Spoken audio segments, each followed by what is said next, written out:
누가복음 11장 5절에서 13절입니다.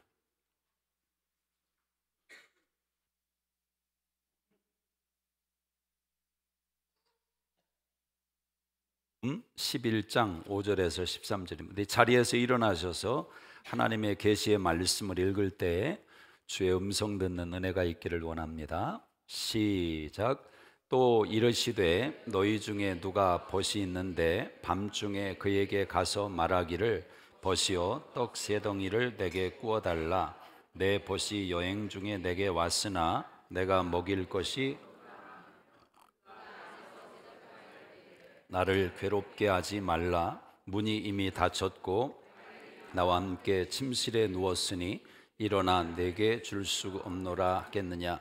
내가 너희에게 말하노니 비록 벗됨으로 인하여서는 일어나서 주지 아니할지라도 그 간청함을 인하여 일어나 그 요구대로 주리라. 내가 또 너희에게 이르노니 구하라 그러면 너희에게 주실 것이요 찾으라 그러면 찾아낼 것이요 문을 두드리라 그러면 너희에게 열릴 것이니 구하는 이마다 받을 것이요 찾는 이는 찾아낼 것이요 두드리는 이에게는 열릴 것이니라. 너희 중에는 아버지 된 자로서 누가 아들이 생선을 달라 하는데 생선 대신에 뱀을 주며 하는데 전갈을 주겠느냐. 너희가 악한 자라도 좋은 것을 자식에게 줄 줄 알거든 하물며 너희 하늘 아버지께서 구하는 자에게 성령을 주시지 않겠느냐 하시니라. 아멘. 기도의 야성을 회복하라라는 제목으로 하나님 말씀 나누겠습니다. 하나님은 당신의 자녀들에게 기도라는 선물을 주셨습니다. 기도 가운데 하나님의 자녀들을 만나 주시겠다고 약속하셨습니다. 기도 가운데 하나님의 자녀들을 축복하겠다고 약속하셨습니다. 기도를 통해서 하나님은 능력과 지혜와 복을 당신의 자녀들에게 주십니다. 그래서 신앙생활을 오래 하신 분들은 영적으로 조금만 민감해도 기도가 얼마나 공격을 받는다는 것을 직감할 수가 있습니다. 사단은 성도가 기도하는 것을 용납하지 않습니다. 왜냐하면 그 기도 속에서 하나님을 만나고 하나님을 체험하고 하나님을 알아가기 때문에 그렇습니다. 그래서 어떤 때는 오히려 요구를 들어주면서 사단은 소중한 기도의 내용을 빼앗아갈 때도 있습니다. 삶이 안정되고 만사가 편안해질 때 사단이 그것을 흔들지 않고 공격하지 않고 내버려 둡니다. 그때 오히려 그 평안함과 그 안락함이 기도를 빼앗아가는 함정이 될 수도 있다는 것입니다. 하나님은 기도를 사용하십니다. 기도를 통해서 하나님의 능력을 경험하게 하십니다. 기도를 통해서 하나님의 형상을 회복하게 하십니다. 오늘 읽은 본문은 요약을 하면 그런 내용입니다. 어떤 사람이 여행을 왔습니다. 근데 나눠줄 떡이 없어서 어쩔 수 없이 친구를 찾아가게 되었습니다. 내 벗이 여행 중에 왔는데 먹일 것이 없다. 그러니 떡을 좀 달라고 요청을 합니다. 그때 집 이 주인이 어떻게 반응하냐면 왜 나를 괴롭게 하냐? 내가 지금 잠자리에 들었고 아이들도 잠을 들었는데 지금 일어나 내가 줄 수 없다. 그렇게 거절을 합니다. 그때 오늘 11절 말씀에 이런 표현이 있습니다. 이건 한번 읽어보셔야 됩니다. 8절을 한번 읽어보겠습니다. 8절 같이 읽습니다. 시작.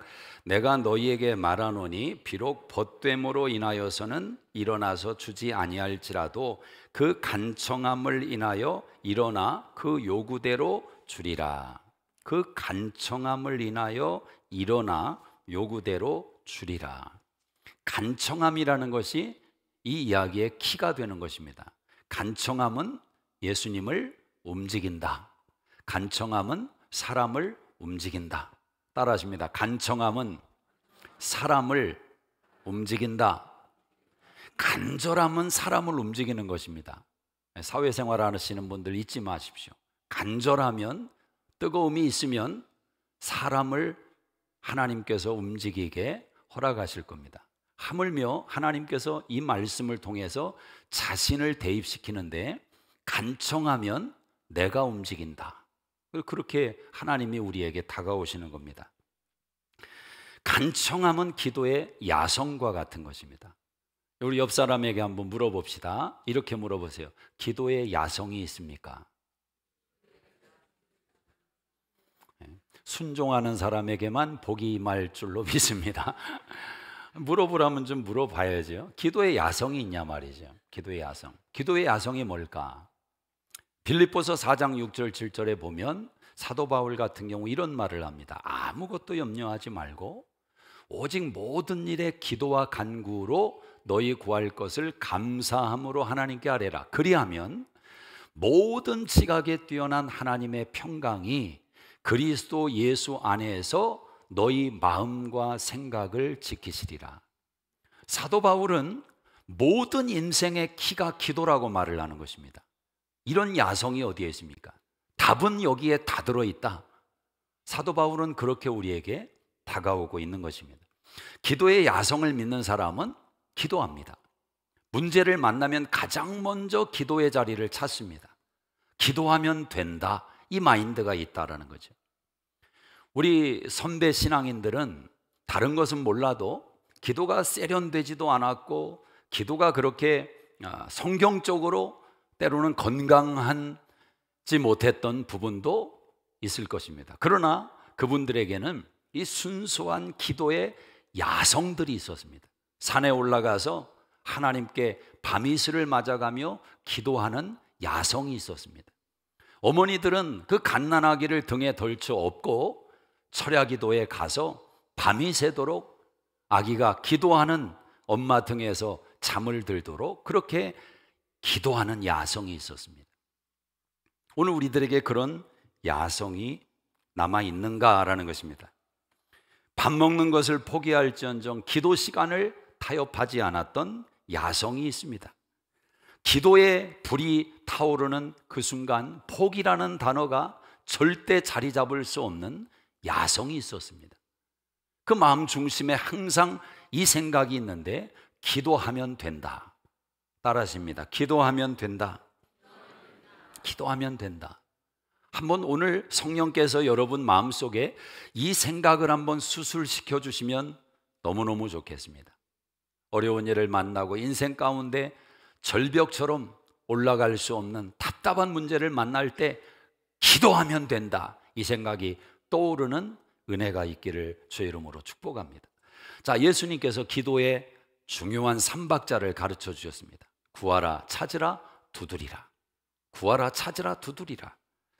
이 세 가지의 기도를 통해서 구함이 기도의 1차적인 요소라고 가르치고 있습니다. 기도는 1차적으로 구하는 것입니다. 기도는 구하는 것입니다. 받기 전에 구하는 것입니다. 따라하십니다. 기도는 구하는 것이다.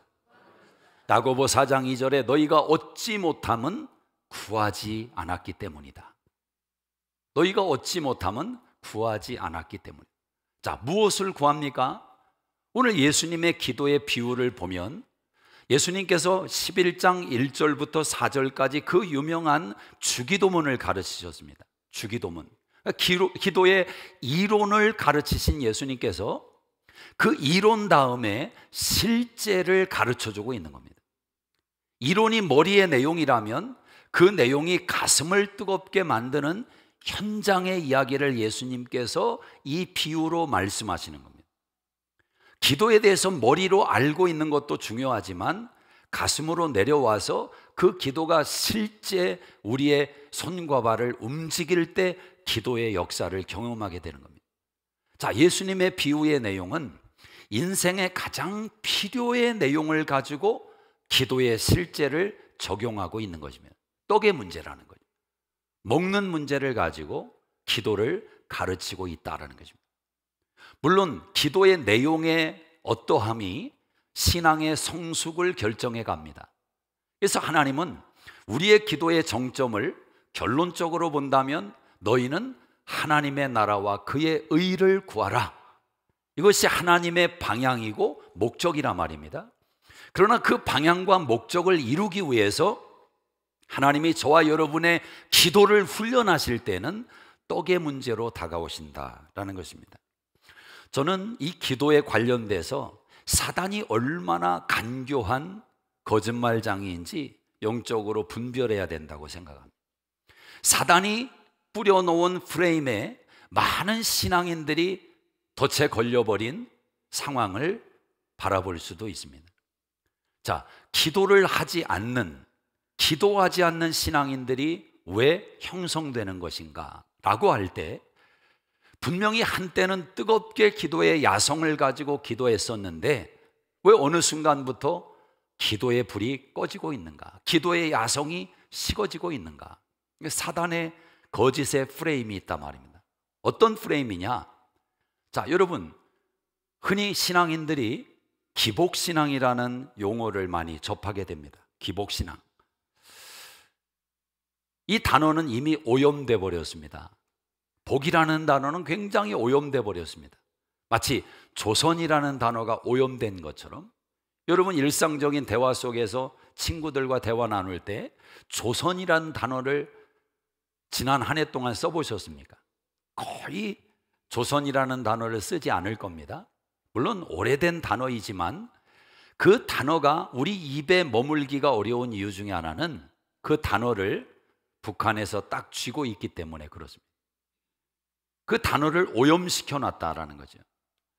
자, 사단은 기가 막히게 중요한 단어를 오염시키는 능력이 있습니다. 그 중에 하나가 복이라는 단어입니다. 복. 기복신앙이 옳은 것입니까? 틀린 것입니까? 이런 질문을 하면 웬만큼 신앙생활을 하고 신앙에 조예가 있는 분들은 그거 잘못된 겁니다, 그렇게 이야기를 합니다. 제가 최근에도 몇 번 대화하면서 물어본 적이 있어요. 테스트를. 기복신앙이 옳은 겁니까? 틀린 겁니까? 하나같이 다 틀렸다고 말을 해요. 마음이 흐뭇하죠. 정답을 아니까. 그럼 제가 이제 두 번째 묻습니다. 기복신앙이 뭡니까? 그럼 이렇게 대부분 대답합니다. 복을 구하는 겁니다. 그럼 제가 또 이제 질문을 하죠. 하나님은 복을 주시는 분입니까? 안 주시는 분입니까? 하나님은 복을 주시지요. 그 말을 해놓고 머리에서 쥐가 나는 모습을 제가 봅니다. 순간적으로 혼돈이 일어나는 거예요. 복을 구하는 것이 잘못됐다고 생각을 했는데 하나님이 복을 안 준다고 말하자니 그건 아닌 것 같고, 그럼 도대체 뭐냐라는. 사실은 기복신앙은 잘못된 거지만 왜 기복신앙이 잘못됐는지를 생각하지 않는 겁니다. 기복신앙이 무엇인지 정확히 짚지를 않습니다. 여러분, 기복신앙이 뭡니까? 복이 전부가 되는 것입니다. 복이 목적이 되는 거예요.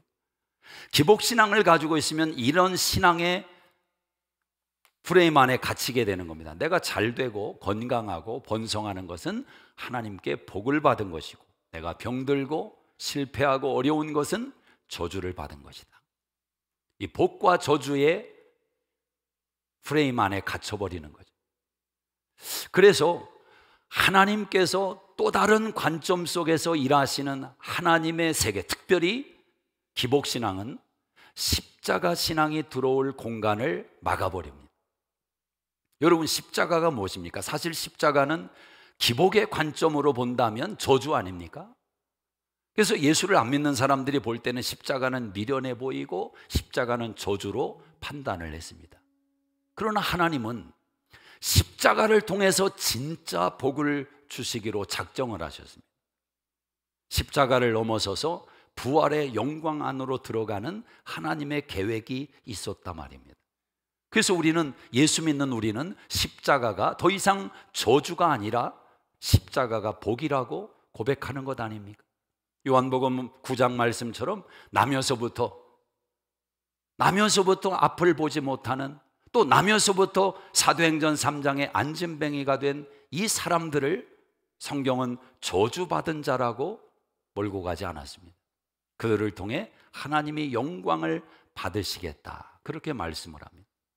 그래서 십자가의 신앙이라는 것은 우리가 바라보는 외견상의 내용으로 모든 것을 재단할 수 없다라는 것입니다. 자, 그런데 사단은 이런 기복이라는 단어를 가지고 성도들에게 다가와서 무엇을 빼앗아 갔는가? 기도를 빼앗아 간 겁니다. 기도를 빼앗아 갔어요. 여러분, 사람이 보이지 않는 하나님에게 기도할 수 있는 근거는 무엇 하나밖에 없는지 아십니까? 바로 복이라는 단어 하나밖에는 없는 것입니다. 아이, 목사님, 그건 너무 세속적인 이야기 아닙니까? 하나님의 나라와 영광을 위해서 우리가 기도할 수 있는데, 우리가 기도할 수 있는 근거가 복이라는 단어 하나 외에는 안 된다면 그건 너무 세속적인 생각에 갇혀 있는 것 아닙니까? 여러분, 하나님의 나라와 영광을 추구하는 그 고백 속에 기도가 불타오르고 있습니까?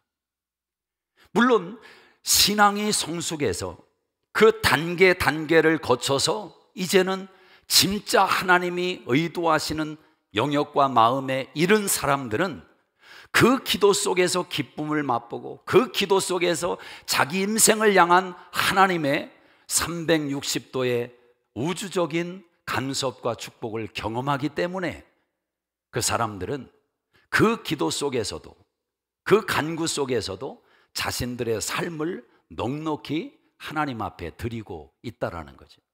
그러나 과연 그 정도의 신앙의 수준까지 오른 사람들이 얼마나 되겠느냐? 이렇게 질문하면 또 교만한 사람들은 저는 그렇습니다, 또 그렇게 답변할지 모르겠어요. 정말 그럴까라는 것입니다. 하나님은 복을 주시는 분입니다. 믿습니까? 히브리서 6장 14절 말씀에 내가 반드시 복 주고 복 주며 너를 번성케 하고 번성케 하리라. 이 복에 대해서 하나님은 아브라함에게 약속하실 때 반드시라는 고백을 2번이나 강조하십니다. 주님은 우리를 훈련하실 때 지극히 눈에 보이는 내용을 통해서 우리의 기도를 훈련하셨습니다. 자, 오병이의 기적도 마찬가지입니다. 예수님께서 제자들에게 묻습니다. 너희가 먹을 걸 주라. 굶주려 있는 사람들에게 먹을 걸 주라고 말씀합니다. 그때 빌립이 어떻게 반응을 보입니까? 200데나리온의 돈이 필요합니다. 자, 빌립은 그 상황에 대한 진단도 했습니다.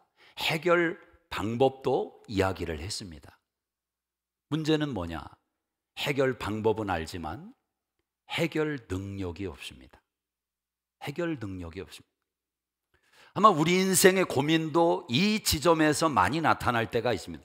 방법은 알겠는데, 뭐가 옳은지는 알겠는데 그렇게 살아갈 능력이 없다. 무엇이 행복이고 어떻게 사는 것이 옳은 것인지 알 것 같은데 그렇게 실천하기에는 능력이 없다. 이게 현실적인 우리의 고민 아닙니까? 누구인들 행복을 원치 않겠으며 누구인들 복을 원치 않겠습니까? 그런 능력이 안 된다는 겁니다. 그때 예수님이 하나님께 기도하십니다. 그리고 5,000명을 먹이십니다.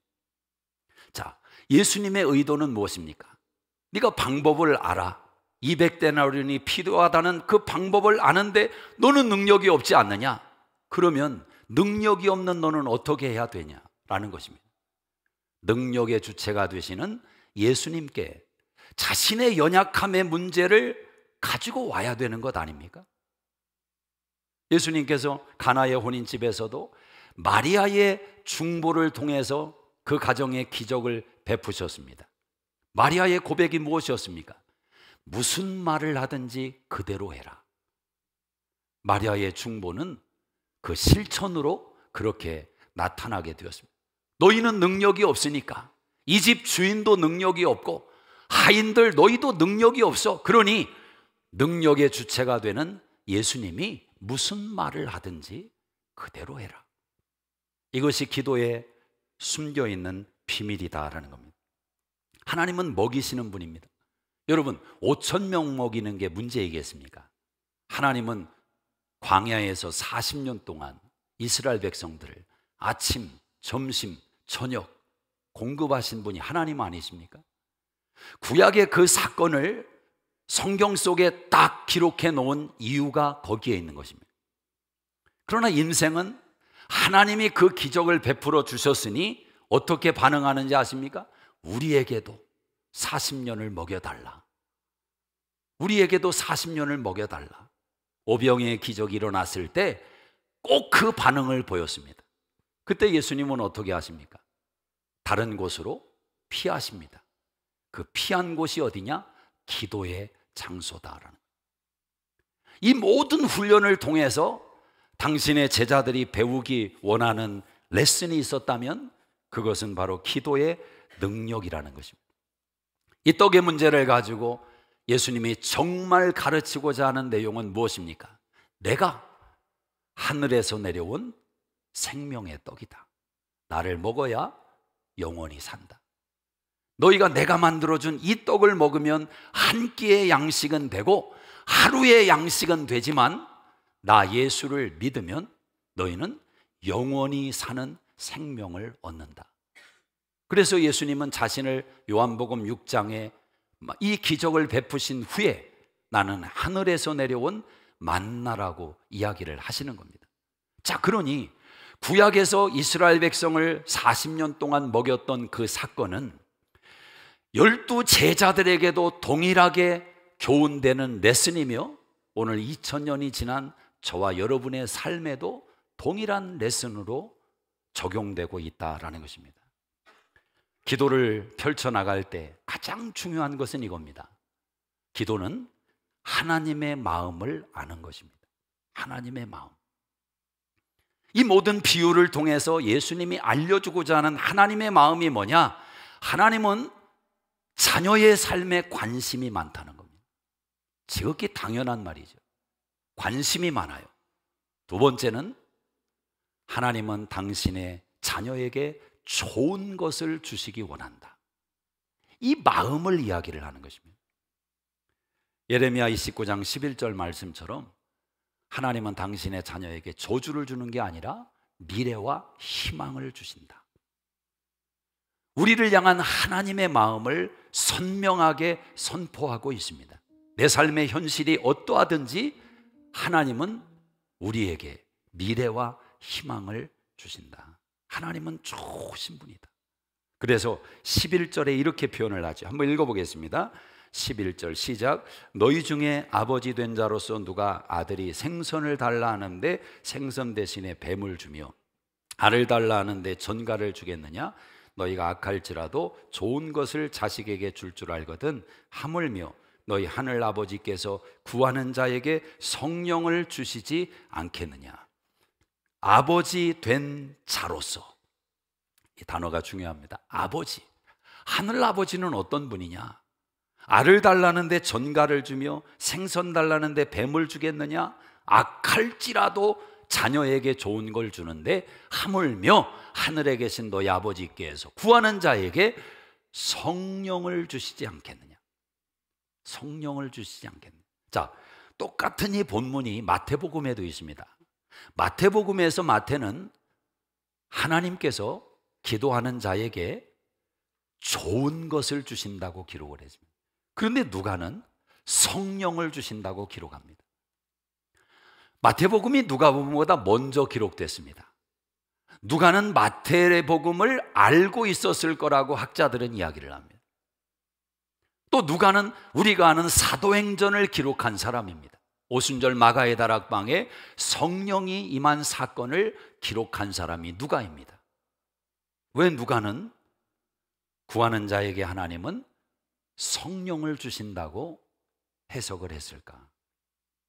여기에도 깊은 뜻이 있지 않겠습니까?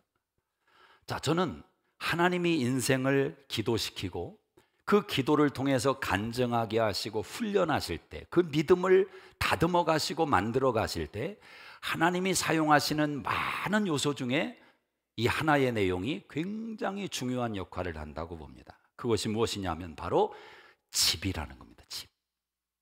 하나님은 집을 장만하기 위해 기도하게 하시고 장만한 집을 세워가기 위해 기도하게 하시고 그 집의 미래를 위해서 기도하게 하십니다. 성경에 보면 집이 세 가지로 묘사가 됩니다.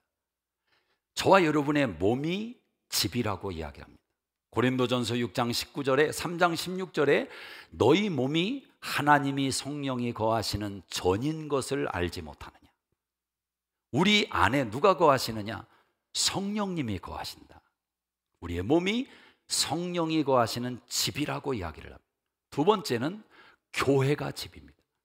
마가복음 11장 17절에 만민이 기도하는 집이라고 이야기를 합니다. 그리고 세 번째 집은 어디냐? 여러분이 살고 있는 집입니다. 이 세 가지의 집을 통해서 하나님이 우리의 신앙을 만들어 가시고 연단하십니다. 자, 성령이 거하시는 하나님의 자녀들이 좋은 것을 주시는 아버지의 마음을 생각하고 하나님이 기도하라 정하신 교회에서 자신들의 인생의 집을 위해 기도하는 것입니다. 가만히 생각해 보십시오. 여러분 인생 가운데서 가장 묵직한 기도가 언제 드려졌는가? 가장 묵직한 신앙의 간증이 무엇 때문에 생겨났는가? 많은 경우 여러분의 집과 연관이 되실 것입니다.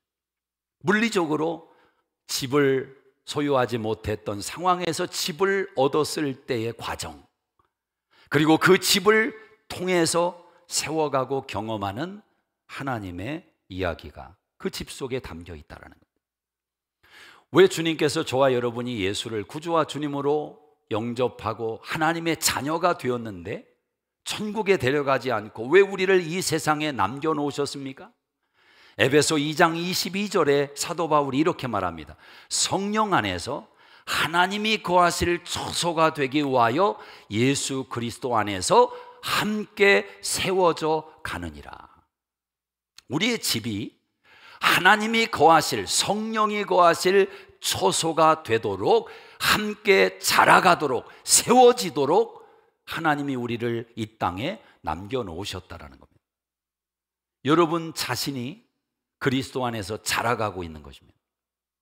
자, 여러분 자신 안에 성령이 거하십니다. 성령이 거하실 만한 집이 되도록 내 인격과 내 생각과 내 삶이, 내 고백이 자라가고 있는 것입니다. 또 여러분의 가정이 자라가고 있는 것입니다. 하나님을 경험해가는 하나님의 나라가 바로 그곳에 시작되었음을 여러분이 가정 속에서 경험해가는 것입니다. 이것을 위해서 어디에서 기도합니까?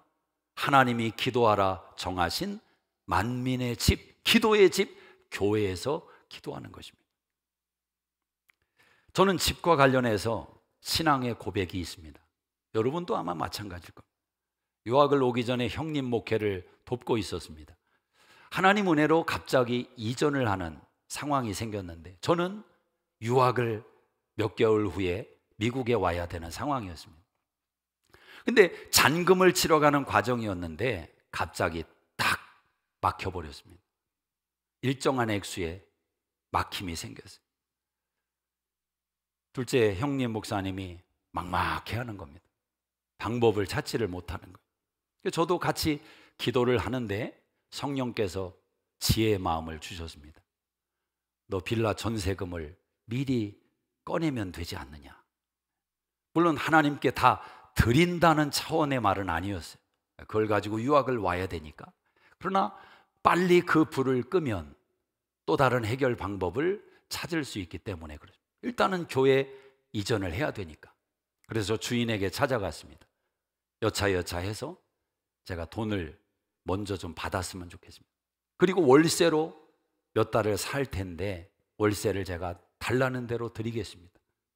그랬더니 주인이 흔쾌히 오케이를 했습니다.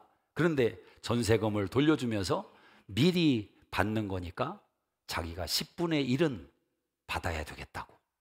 그래서 딱 11조를 떼더라고요. 하나님이 떼는 게 아니라 그 집주인이 떼더라고요. 얼마나 억울하고 그 돈이 아까운지. 유학을 와야 되는 저에게는 굉장히 크게 느껴지는 돈이었습니다. 근데 어쩔 수가 없으니까 그 돈을 떼이고 그 돈을 통해서 그 문제를 해결하고 이전을 하게 되었습니다. 그 사건 후에 또 어떤 교회를 통한 은혜를 경험한 게 있지만 일단 집에 관련돼서 제가 오늘 여러분에게 실제 내용을 좀 나누고 싶어서 말씀드립니다. 유학을 왔습니다. 막막해 보이는 겁니다. 어떻게 경제적인 문제를 풀어갈 것인가. 아파트비를 내는데 이게 만만치가 않은 겁니다.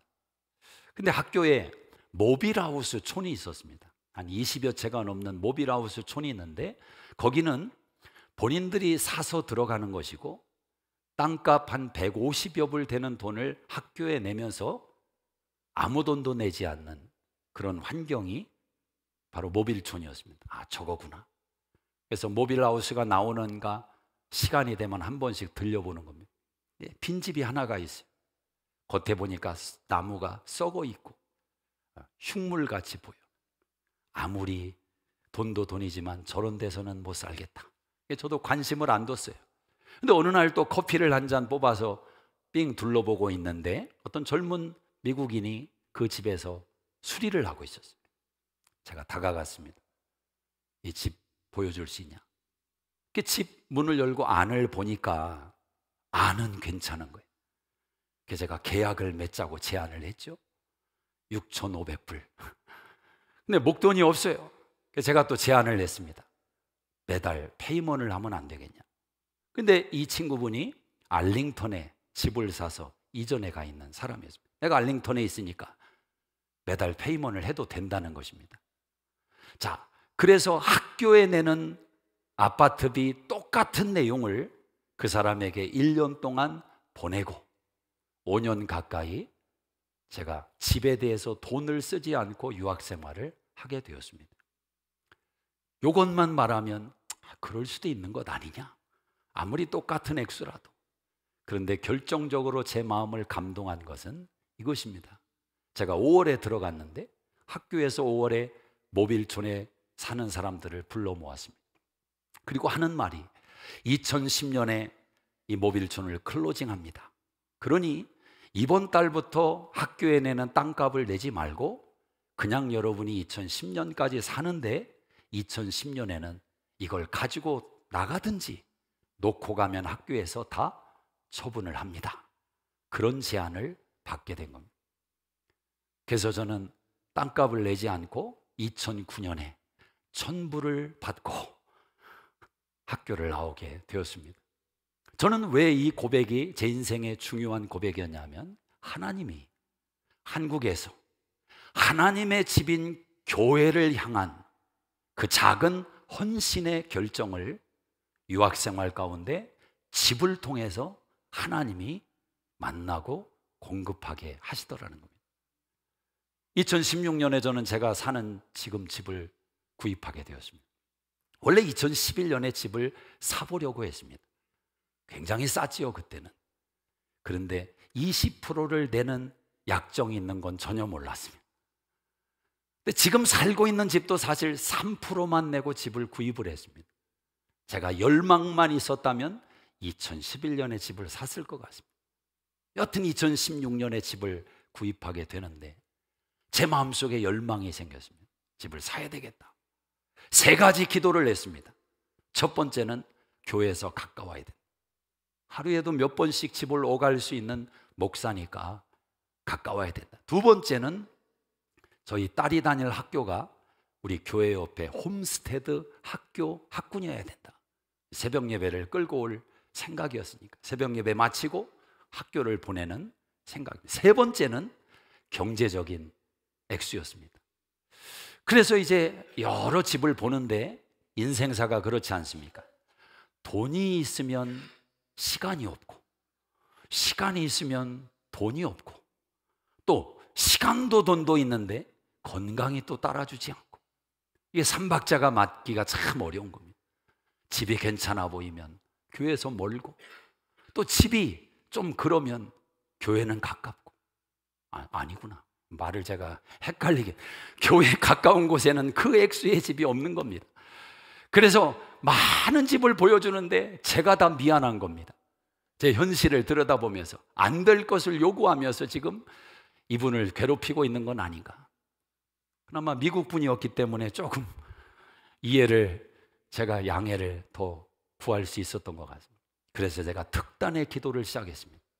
하나님, 포클로저 집을 주시옵소서.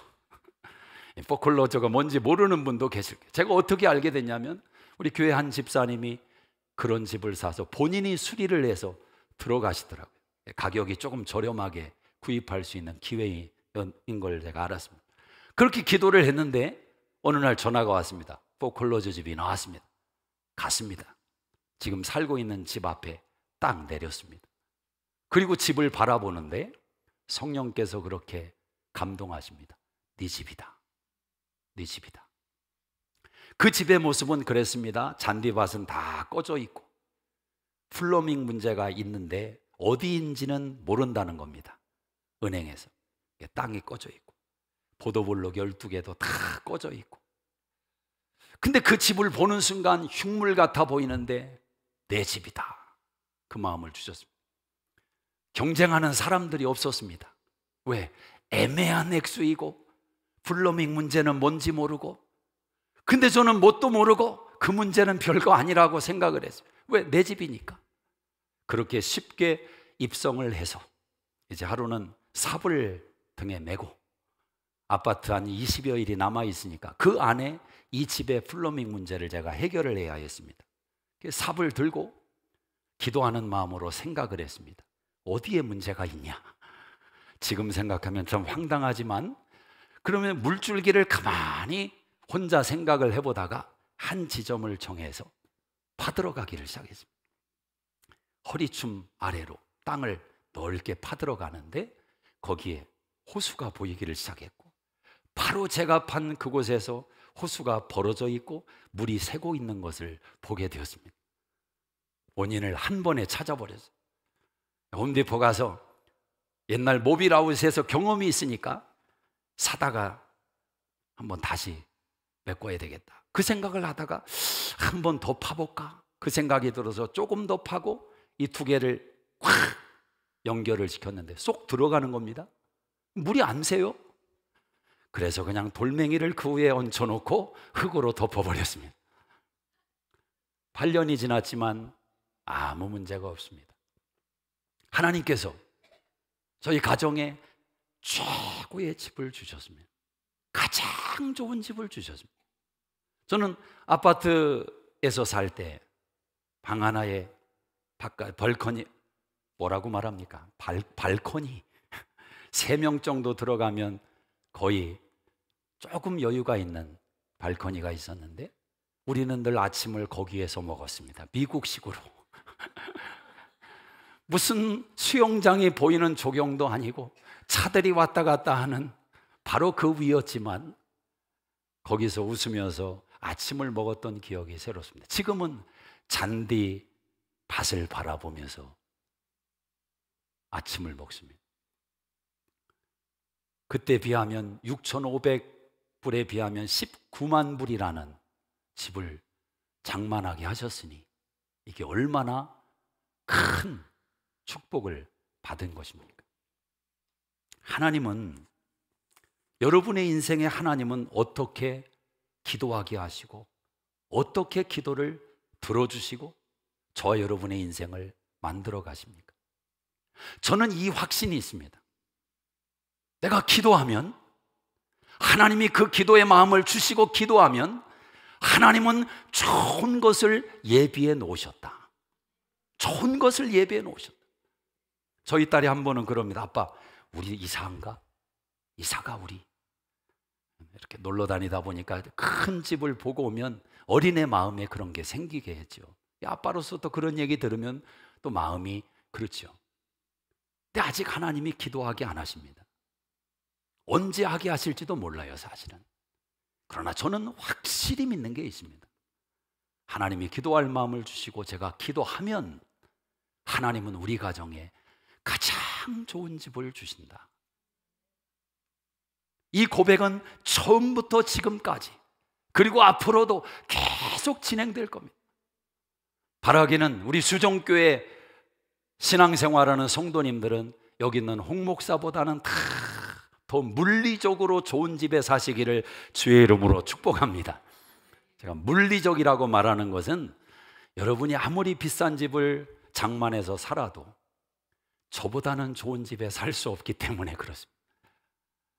사랑하는 여러분, 하나님은 왜 집을 가지고 우리를 훈련하실까? 왜 집의 문제를 가지고 기도하게 하실까? 사실 우리가 기도하는 내용은 집의 문제인 것입니다. 집을 장만하고 집을 세워가고 그 집이 하나님의 나라가 되기를 소망하며 우리는 기도하는 것입니다. 저는 빌 게이츠를 한번 생각해 봤습니다. 그분이 집이 어마어마하더라고요.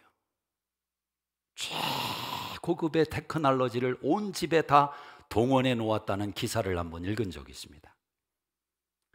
그런데 제 마음에 이런 생각이 들었어요. 그 집에는 화려한 가구가 있고 화려한 테크놀로지가 있지만 그 집에는 내가 누리고 있는 기쁨이 없다, 행복이 없다. 에이, 목사님, 비교할 사람하고 비교해야지. 그 사람한테 가서 물어보면 그렇지 않아요. 그 사람도 다 웃고 좋아하고 행복해요. 그렇게 말하는 사람은 아직 복음이 뭔지를 모르는 사람입니다. 성경은 우리에게 그렇게 예수님은 단언하십니다. 복음이 없는 인생은 궁극적으로 하나님이 인간 안에 허락하신 기쁨을 누릴 수가 없다라는 것입니다. 그래서 집의 평수가 클수록 예수 없이 살아가는 인생들은 집안의 공허함은 그 집의 평수만큼이나 큰 것입니다. 그래서 마약하는 거예요. 그래서 쾌락을 쫓아가는 것입니다. 왜? 채울 길이 없으니까. 그러나 예수 믿는 저와 여러분은 어떤지 아십니까? 저는 신명기 8장 18절을 읽다가 하나님의 마음을 다시 한번 진하게 느꼈어요. 이런 말씀이 있습니다. 너희에게 재물 얻을 능을 주셨다. 누가? 하나님이. 12절에 이렇게 말씀합니다. 너희가 가나안 땅에 들어가면 풍부하게 먹을 것이며 너희가 아름다운 살기 좋은 집을 지을 것이다. 은금이 증식할 것이다. 그러나 그때 너희의 마음이 내게서 멀어지지 않도록 조심하라. 저는 이 메시지가 우리 수정교회 성도님들의 영혼 속에 깊이 박히기를 주의 이름으로 축복합니다. 하나님의 심정으로 여러분에게 권면해 드립니다. 왜 기도해야 되는지 아십니까? 여러분의 집을 세워야 되기 때문에, 여러분의 신앙을 세워야 되기 때문에, 집의 문제라는 것입니다. 하나님은 이 집을 세워감으로 인해서 하나의 목적을 가지고 있습니다. 예수님이 이런 말씀을 하셨습니다. 너희 보물이 하늘나라에 쌓아지도록 만들라. 많은 사람들은 그렇게 이야기합니다. 팔복을 보십시오. 어디 예수님께서 육신의 이야기를 하셨습니까? 영적인 복, 하늘의 복을 이야기하셨지. 예, 맞습니다. 주님의 마음은 거기에 있으니까. 저와 여러분이 궁극적으로 하늘의 영원한 집으로 우리의 마음을 끌고 가기를 원하시니까. 요한복음 14장 2절에 내가 가서 너희 집을 준비할 것이다. 예수님은 거기서도 집 이야기를 하시는 겁니다. 그런데 여러분, 놓치지 말아야 될 게 있어요. 보물을 이야기를 하십니다. 땅에서 너희 집을 한번 세워보라는 것입니다. 너희 가정을 한번 열심히 세워보라는 것입니다. 맛보라는 거예요. 그 기쁨을 체험해보라는 것입니다. 하나님이 도와주겠다는 겁니다. 네가 일하면, 땀 흘려 수고하면 아름다운 집을 짓게 하겠다는 것입니다. 은금이 쌓이게 하겠다는 것입니다. 여러분, 가나안 땅에 들어가니까 신령한 일들만 벌어진다? 아닙니다. 하나님이 그렇게 말씀하지 않습니다. 저와 여러분에게 하나님은 우리의 집을 세우라고 도전하십니다. 그래, 올해 한번 열심히 일하고 땀 흘려서 절약해. 너 판단을 내릴 때 좀 생각을 바꿔. 그래, 그렇게 해서 올해 한번 집 장만해봐라. 올해 한번 아파트 방 2개로 한번 이전해봐라. 그런 마음을 주신단 말입니다. 그 마음이 세속적이라고요?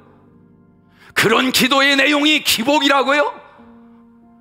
그 기도를 드리지 않고 도대체 보이지 않는 하나님을 어떻게 만나시겠다는 겁니까? 그 하나님이 진짜 성경이 말씀하는 하나님일까요? 그 하나님 때문에 정말 기도할까요? 사랑하는 여러분, 오늘 여러분의 가정을 들여다보십시오. 자녀들하고 대화가 통하십니까? 집은 사놨는데 남편과 아내 사이에 사랑의 온기가 그 집안을 채우고 있습니까? 가구는 사놨는데 손님을 맞이할 준비는 돼 있는데 그 손님들이 떠나고 난 후에 여러분의 가정의 온도는 어떻게 진행되고 있습니까? 하나님이 어떻게 기도하라고 하실까요? 네 가정이 천국이 되기를 원하는데 너 한번 기도해 보지 않겠느냐? 능력을 구해 보지 않겠느냐? 사단에게 속지 마십시오. 우리는 지금도 세워가고 있는 중입니다. 세워가고 있는 중. 때가 되면 그 순간이 옵니다. 육신의 집과 육신의 삶이 더 이상 나의 기대와 나의 소망이 되지 못하는 그 순간을 여러분 맞이하게 됩니다. 그때 하늘이 열릴 것입니다. 그러나 예수님은 바라기는 그 과정을 빨리 습득하라는 거지요. 빨리 통과하라는 거지요. 그래서 이 모든 성경의 가르침이 오늘 저와 여러분에게 주어지고 있는 것입니다. 사랑하는 여러분, 왜 기도해야 되는지 아십니까? 여러분의 집을 세워야 되기 때문에. 그리고 그 기도를 통해서 하나님은 우리의 믿음과 신앙을 주님이 준비해 놓으시는 하늘의 집으로 우리를 이끌고 갈 것입니다. 어제 사역자들끼리 모여서 점심 먹고 티타임을 가질 때 어떻게 하다 그 얘기가 나왔어요. 천국이 어떤 곳일까? 천국이 어떤 곳일까? 또 사역자들끼리 얘기를 하니까 성경 안에서 자기의 상상력을 동원해서 저는 그 대화를 나눠간 후에 오늘 또 말씀을 준비하면서 혼자 미소가 지어졌습니다. 얼마나 감사한지. 여러분의 집은 잘 지어지고 있습니까? 저는 아직 그런 경험이 없지만 하나님이 은혜를 주신다면 한번 경험해 보고 싶어요. 나의 집이 지어져 가는 것을 바라보는 것. 아마 그런 경험이 있으신 분들은 매일 거기 가봤을 것 같아요. 오늘 얼만큼 올라갔나? 또 외형을 다 갖추고 나면 거기에 뭐를 집어넣을까? 그거 가지고 또 기쁘고 신나고. 그 모든 하나하나의 내용이 여러분의 집을 세워가는 과정이었다는 사실을 아십니까? 여러분, 하늘나라의 여러분의 집은 어디까지 올라가 있습니까? 지금 예수님이 여러분의 집을 어떻게 만들고 있다고 생각하십니까? 우스갯소리 같지만 이 땅에서 재료를 다 공급, 조달을 한다는 것 아닙니까? 이 땅의 보물을 가지고 하늘나라에 내가 살 집을 만들기 위해서 조달한다. 성경적으로 건강해 보이지는 않지만 그러나 우리의 신앙을 자극하고 우리의 기도를 자극하고 저 영원한 하나님의 나라를 소망하게 만드는 데는 유익하다고 생각합니다. 어설픈 신앙의 논리에 취해서 하나님께 매달리고 기도하는 그 간절함을 잃어버린 신앙인들보다는 하나님이 답인 것을 알고 나의 집을 세우기 위해서 하나님께 매달리는 그 순전한 아이의 고백이 오늘 이 시대에 어느 시대보다 필요한 우리의 기도의 자리라고 생각을 합니다. 기도하겠습니다. 하나님 아버지,